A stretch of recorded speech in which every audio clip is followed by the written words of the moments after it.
What's going on, guys? Welcome to the It Doesn't Matter Rundown. I am the host. I'm the Notorious one. I am Dom. I'm here with the new Papi. I'm here at Papi Platano. But today we have a guest. We have my man Mike. Mike, what's going on, man? What's up, guys? Super excited to be on the show, and I've seen some of your stuff come through social media, so glad we could connect, and I'm always down to talk some wrestling. There you go. I like to hear that. So, first and foremost, tell me about yourself. I see, I follow you on the Facebook page. I see you have a lot of streams going out there, and you were just online just now talking about the NBA draft. Yeah, so I have my own wrestling podcast, Drop the Mic. I have 4 sports shows throughout the week called Out of Pocket with Michael Davis, live 5:30 p.m. Eastern Time. And doing all of this, I have actually stepped into a new endeavor, wearing an Adam Cole All About the Boom shirt today, because this Monday, I'm not sure when this drops to the public, but July 1st, I'm launching a brand new podcast platform. So we will have wrestling, we will have sports, but it's more than just sports. Somebody's doing a cooking show. So it's really awesome. It's Boom Broadcasting on YouTube. We did a giveaway for our first 100 subscribers, and we're going to do a giveaway for our first 200 subscribers. We gave away a Roman Reigns Funko Pop for our first 100. So if you guys want to go follow the YouTube channel, support a new podcast platform, and want to just bring genuine and authentic entertainment to the airwaves. So much like you guys do here, you guys do fantastic work. I loved your interview, by the way, with Ahmed Johnson. That was cool. That was cool. Thank you, man. I unfortunately missed that one, but oh boy. That was a different Pro River plunge I was into. Yeah, our other host, John, he's not here at the moment. He's actually working, so, fortunately you couldn't meet him, but he's definitely around. You could definitely hear his voice if you watch all the other episodes. Okay, bet. I can't wait. I'm already following you guys. I was going to say I'm going to go follow. I'm already following you because everybody else should be too. Yeah, exactly. Hey, Platano, we gotta do some giveaways. Maybe we get some more subscribers. I mean, with all the with all the pro wrestling crates I do every couple months now, I might as well start, giving something away too. Yeah. Maybe our own special. It doesn't matter. Crate. Yeah. Can I be eligible? You could be. All right. So I was looking on your Facebook page, and me and you have a mutual friend, Matt Cosgrove. Abel might not remember him by name, but my introduction to Matt Cosgrove is from one of our mutual friends, Derek. And I met Matt at the casino, Mohegan Sun Casino, at a wrestling show outside the arena. He had a Daniel Bryan t-shirt on. He said, Daniel Bryan, and he just like chopped me in my chest and he ran away. Like I couldn't even get to him. I couldn't even get to the guy. But that's my introduction to Matt Cosgrove. And he definitely looks just like Daniel Bryan back in the day. Don't blow smoke up him, okay? Like his ego just went 3 times as big. No, Matt's fantastic. I met him at our alma mater, App State University. We did some intramural officiating together. He's an absolute fantastic guy. I always call him the insider because he'll text me stuff, and then like 2 months down the road, it'll happen. But he's been wrong a couple times. So I've given him the new nickname. Instead of Insider Matt, I've given him the nickname 80%. Because 80% of the time he's right. He swore up and down Drew McIntyre was leaving WWE, and I'm like, bruh, no, it's not happening. Definitely and then not. I'm like, boom, I just text him like 20%. There you go. Yeah, he's a cool dude. I've seen his page, and he was like recently driving some old school legends. I'm like, how the hell did you get this gig? And he was telling me about some promotion down there. Yeah, so AML Wrestling does really good independence here. I also do, along with all my podcasts and sports shows, everything, I also do commentary for Squared Circle Champions. So again, I don't know when this will air, but we have a show down in Ferguson, North Carolina, Saturday, July 6th. It's the Summer Sizzling Showdown. So George South is going to be there, JAC, one of the up-and-comers, several other people. So, yeah, if anyone's in the Wilkes County, Ferguson area, even people from Watauga or Forsyth can come on and enjoy some wrestling. Meet me, get a picture next to the commentary table, probably next to the ring as well. And yeah, excited to meet people. And I'm excited to be on this show, guys. Thanks for having me. No doubt, man. Appreciate you being on the show. Yeah, definitely. So, what got you in the wrestling? What got me in? Dude, you asked me that question. And I was trying to remember because honestly, like, I'll just say probably when I was born. And I'm not even like joking, because when I was being born into this world, the greatest day on this earth, right? And I was getting born into the world. My dad was watching Saturday Night Wrestling while I was being born, like in the little like hospital monitor. And so literally from birth, WCW Saturday Night. But when I really started following it is like, anytime The Rock was on, my dad would call me in and I would run to the living room with my little brother. My little brother broke his foot tripping over my dad's snow boot one time. I would still run. I didn't care. I was like, shut up. Stop crying. The Rock's on. But I loved starting watching weekly wrestling. So my first ever show I got to attend was back in January 2005. It was Rock and Roll Express, Midnight Express, but the main event, and of course this is 2005, so it was past like their time active on TV. But the main event was Tully Blanchard versus the American Dream, Dusty Rhodes. Classic right there.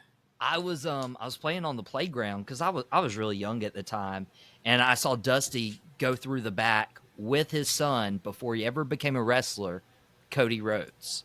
That's dope. And so that was the first like time I got to meet Cody and Dusty, and I was hooked, man. Ended up a few months later, my dad ordered our first WrestleMania on TV, WrestleMania 21. That's probably why I was a huge fan of Edge, winning Money in the Bank and everything. Huge fan of Eddie Guerrero, that opening match with Rey Mysterio. Angle Shawn Michaels. Classic. Yes. There's a title right here. It's the Undisputed WWE title, the one that JBL held. And so I had the plastic like Mattel version of the belt when I was a kid. So I was pulling for JBL that WrestleMania. Really? Wow. And so when John Cena won, I was so disappointed, man. Wow. That's a first. You don't hear too many JBL fans, but I mean, as a kid, no. Maybe as an adult, when you appreciate wrestling more, then you're like, okay, yeah, that guy was meant to be on top. But that's a good. Yeah, That seriously. was interesting. Yeah, and just like Abel said, we never heard people liking JBL. People like Bradshaw, the beer drinking, card playing, ready to fight Bradshaw, but not no JBL. That was my guy. Yeah. Even though I didn't know what the hell the cigars and drinking beer was for, and then I'm like, oh, now I'm drinking beer, having a cigar with my boy every now and then. Not tearing up bars yet though.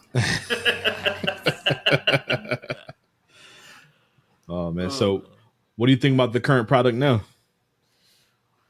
That is such a wide question. Dude, I think now is the best time to be a wrestling fan. And I agree. I felt that back in 2021. So my journey to like where I am now, I graduated from App State with a broadcasting degree.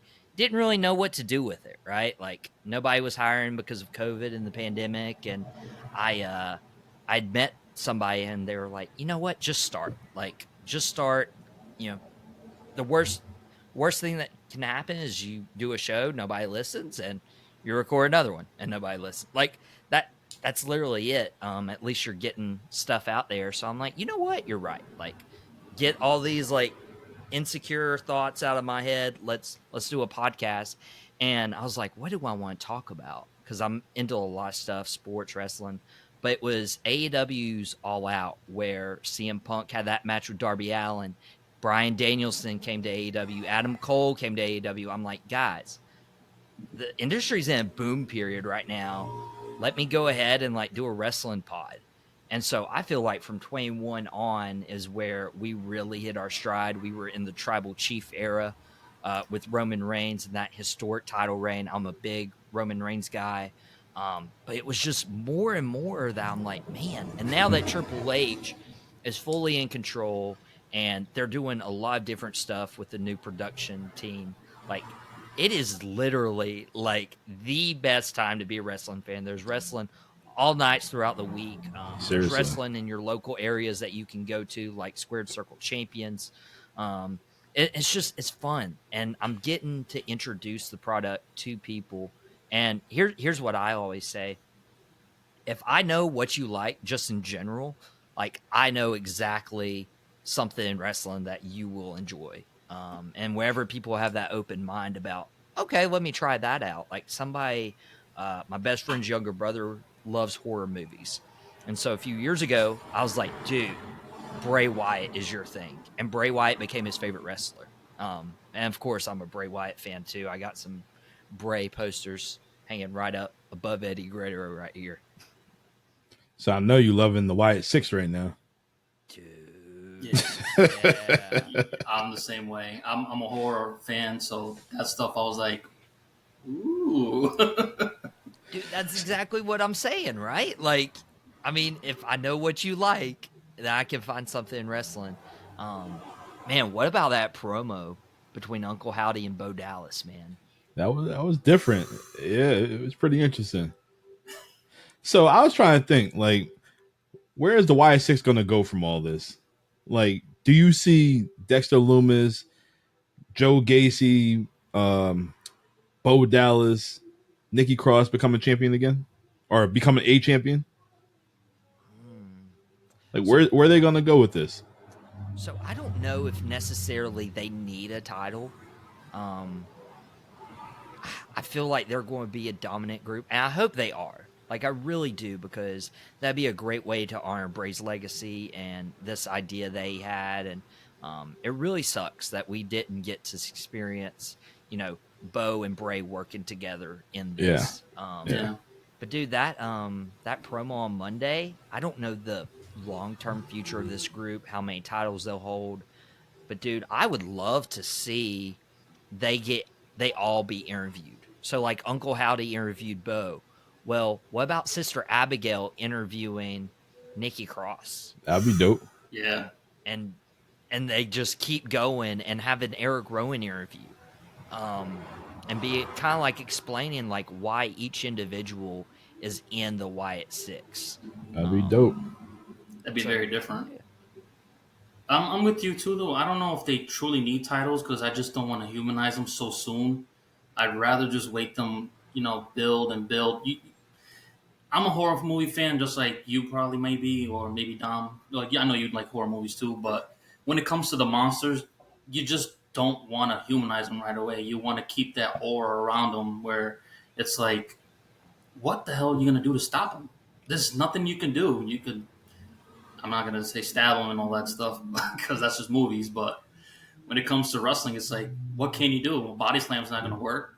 Choke slam, none of that stuff. You really actually have to figure out a way to stop the unstoppable monster.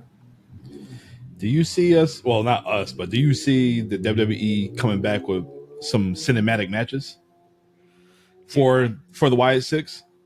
Dude, I hope so. And that was great. Like, I mean, making lemonade out of lemons. I mean, with the pandemic forcing WrestleMania to be the first pay-per-view in front of nobody, and deciding, hey, we can do like something that hasn't been done before. And that's how, I feel like that was the best way to have Undertaker sent off. Like, of course, it'd be great in front of a crowd, but I don't know if I'd want to see like Undertaker limping around for 40 minutes in a ring.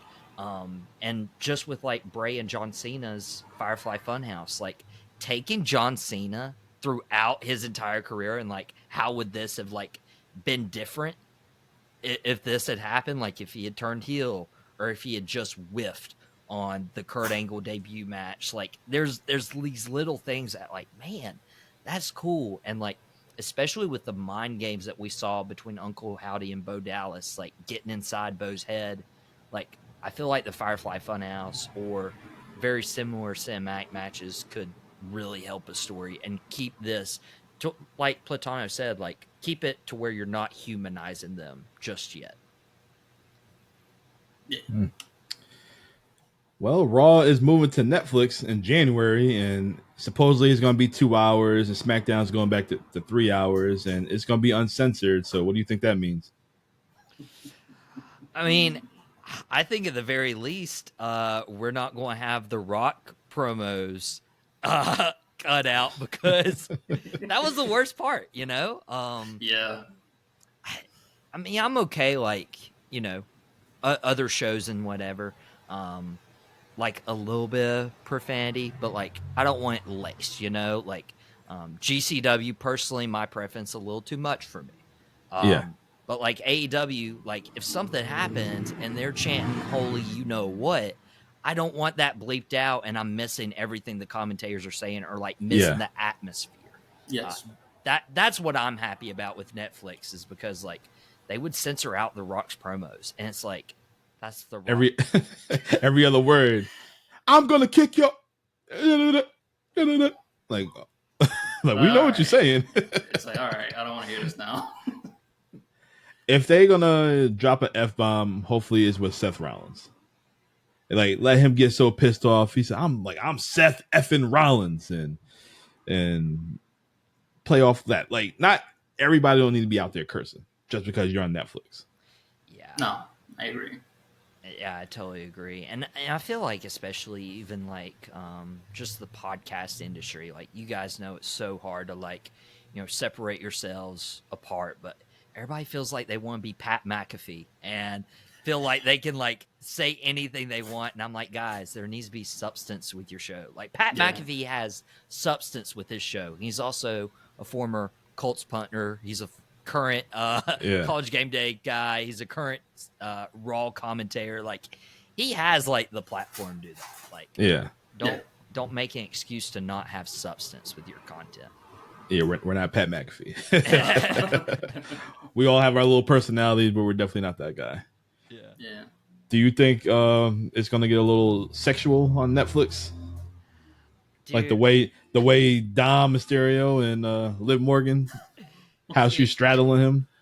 It's dude, it's so weird because I mean, especially with the women's revolution that happened back in it really started in 2015, but it really picked up 2018, 2019 with Becky Lynch and being the man and main event in WrestleMania. And we're like, okay, we're past the, you know, just having women on as love angles or valets. You know, we're past the bra and panties days.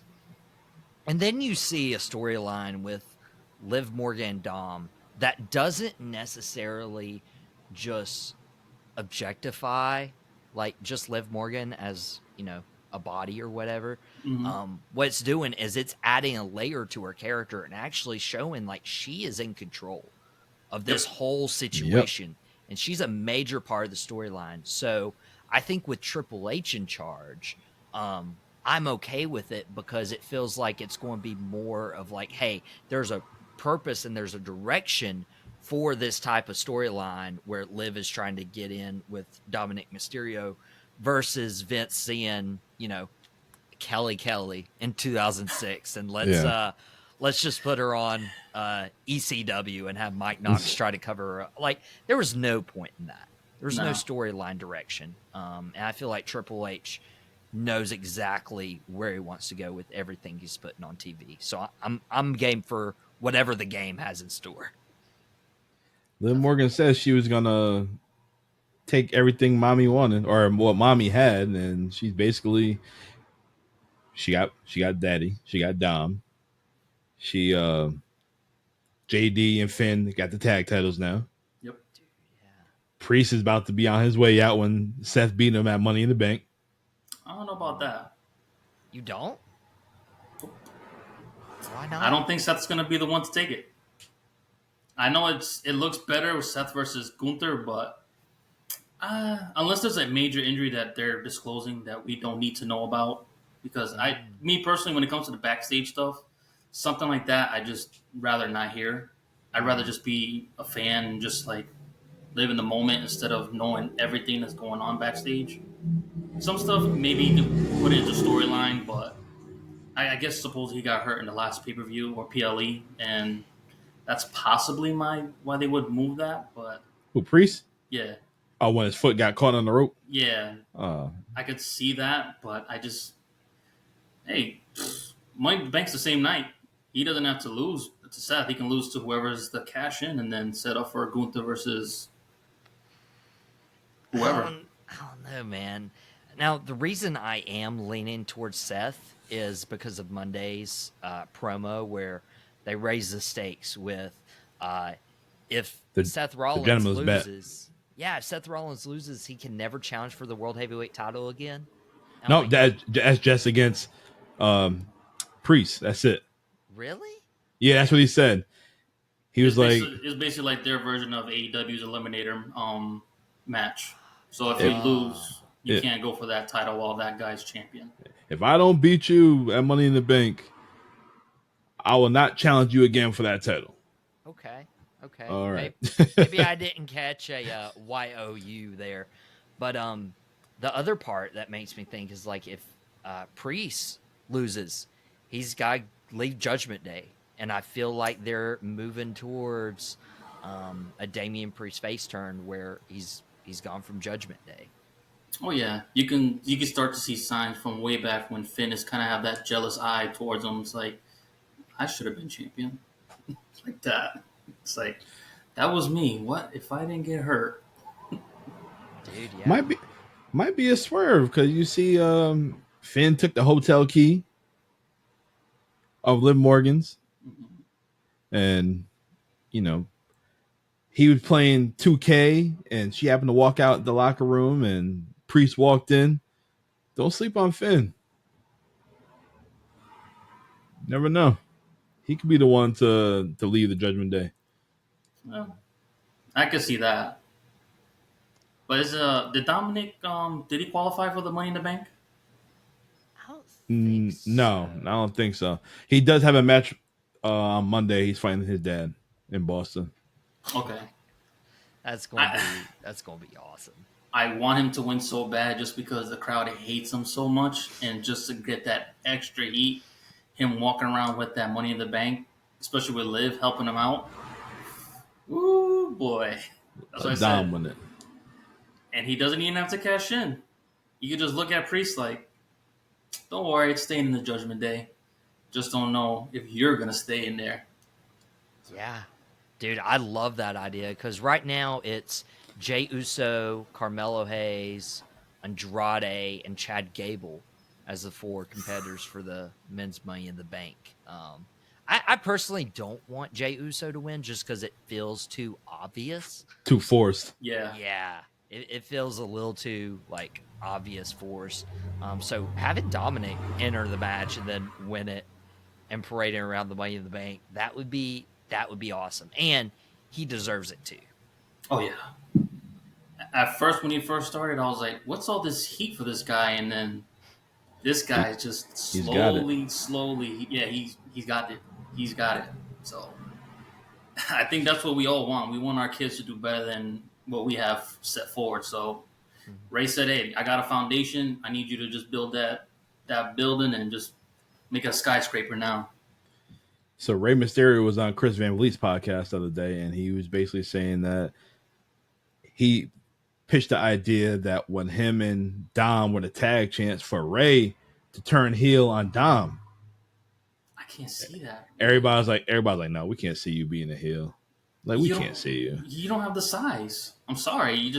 It doesn't make sense. I love Rey to death, and maybe he could pull it off, but it's just like, I'm sorry, your son is 2 times your size, not just in height, but he's got you in the size and weight.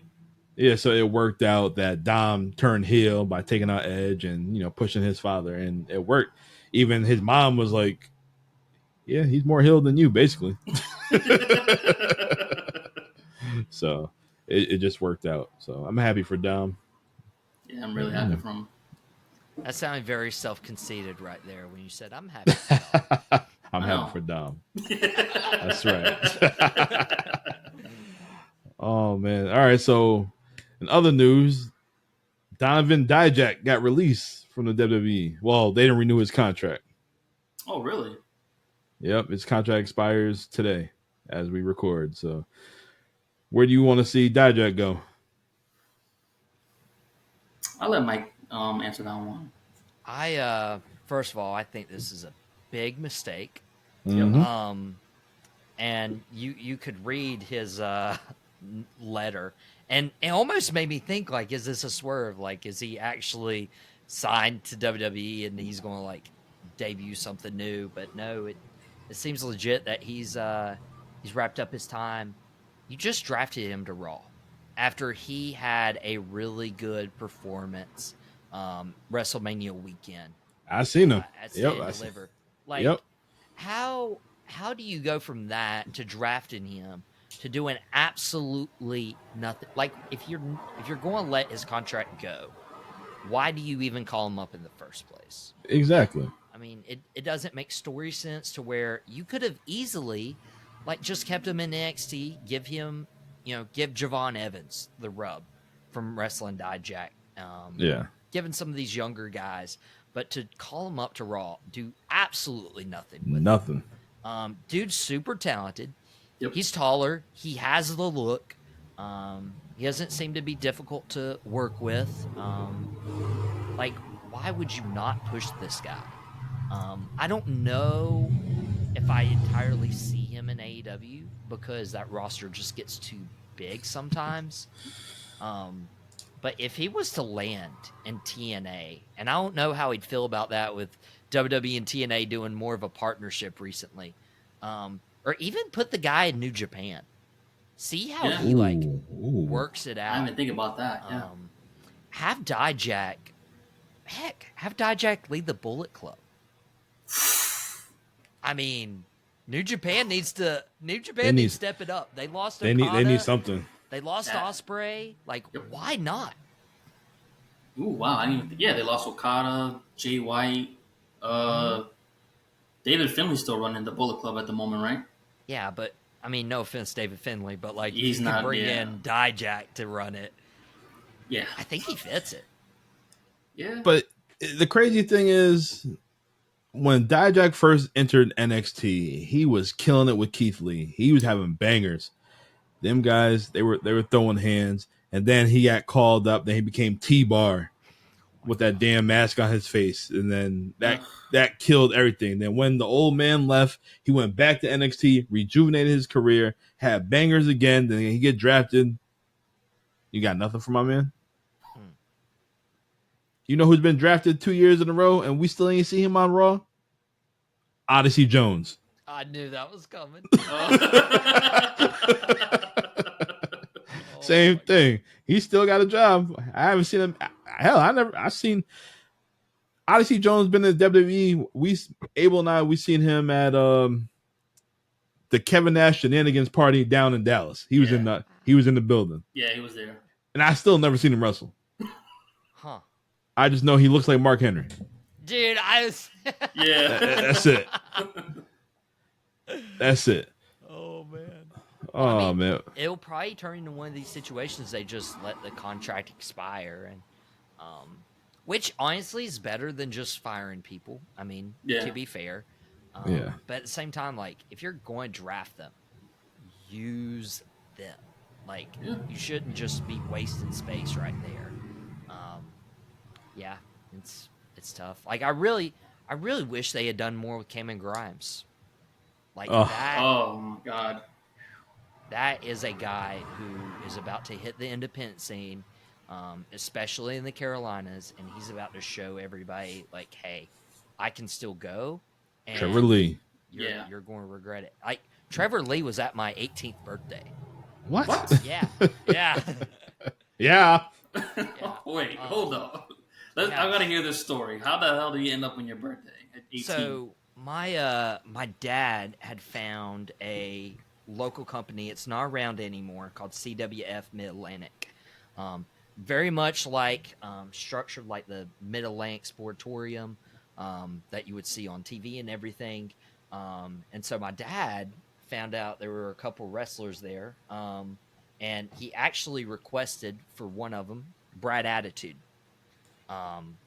And Brad Attitude, he used to live where my university was. I've actually gotten the opportunity to interview him on the Drop the Mic Wrestling podcast here a couple months ago. That was one of my favorite interviews I've ever done. Him, Lodi. Lodi was another one, former WCW star. Those were two of my favorite ones because I've watched them since that first ever wrestling show I went to, January 05. And my dad's like, I see you guys like do stuff for birthdays. Like, can we get like Brad Attitude there? And so they contacted Brad. I had no idea, by the way. Like 10 minutes out from the place, Dad doesn't tell me what we're doing. He's like, you can bring up to 12 friends. And so we're driving, and I'm like, are we like close to Carowinds or like what are we doing? I don't even like roller coasters. But they blindfold me. Okay, they blindfold me the last 10, 15 minutes, get out of the car, and there is Brad Attitude, who I haven't seen since maybe I was like 9 or 10 years old.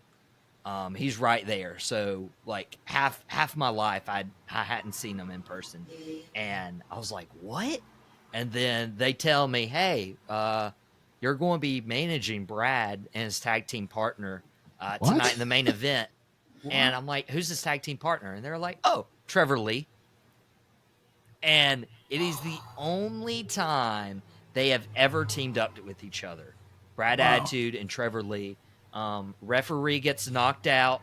I believe it was Brad. I can't remember if it was Brad or Trevor. Tossed me a referee shirt and tell me to come in. I go in, count the 3. It was a remarkable experience. It was a lot of fun because especially like, growing up, didn't have a lot of birthday parties. Didn't, do anything special. Like our thing was, hey, you get cake, you get the side dinner, that's it. But for that birthday, they're like, let's go all out. And as big of a wrestling fan as I am, shout out to my dad for putting all that together and creating another moment, another memory that I can see. So seeing Trevor, like from the very bottom, like doing birthday parties to, staying the night they announced he was leaving and taking pictures and signing autographs for free to every single person that was in the venue that night. That's dope. Man. Dude, what a guy. And those are the people I root for, to the guys who are like not egotistical, not like, oh, I'm me, I'm this big deal. No, he's one of the most humble people in the world. So I am rooting for Trevor Lee, big time. He's going to be awesome. Yeah, we all are, because, I don't know, just he gives that vibe, like you said, where he's a good dude backstage, and he's not pig-headed. He knows he can be a star, but just because he's a good star, he's going to drop all his friends. It's tough, I get it. When you become a star, it's one man on top, and that's how it goes, but he seems like he's one of those guys who's going to bring everybody up with him, and he's not going to forget where he came from, so. Definitely. Yeah, we're gonna be rooting for you, Trevor. Yes. So, Mike, appreciate you being on the show, man. It's been an awesome time. Yeah. Yeah, we definitely got to chop it up again. Yeah. You guys both have open invitations to drop the mic again. We'll be moving to Boom Broadcasting, that new YouTube platform, July 1st. So subscribe, follow. There's going to be a huge wrestling presence there. And yeah, I gotta get you guys on Drop the Mic because it'd be awesome to chop it up again. Yeah, come on. Let us know. I'll put the baby down before we go. So I have one more question for you. All right. Do you believe in Joe Hendry? You said what? Do you believe in Joe Hendry? Yes, he does. Yep. Guys, what the heck? You said his name. I thought he was supposed to appear. Uh-oh. Bruh. Not a never good know. look. Not a good look, Dom. Not a good look. Hey, hopefully he does a lot more. He's definitely getting the rub in TNA right now, and we'll see a lot more of him. Oh yeah, I hope so. He is over. Like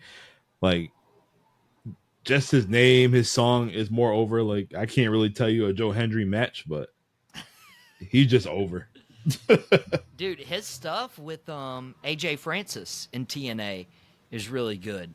AJ Francis is another person I've gotten the pleasure to meet, and he's awesome. Like, Yeah, Top Dollar. Yep. yeah.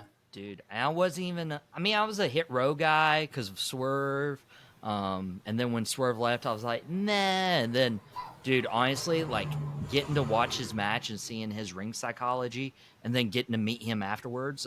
He's another one that Matt's gotten to meet as well. Kind of taking this full circle. Awesome guy. I'm rooting for AJ Francis now.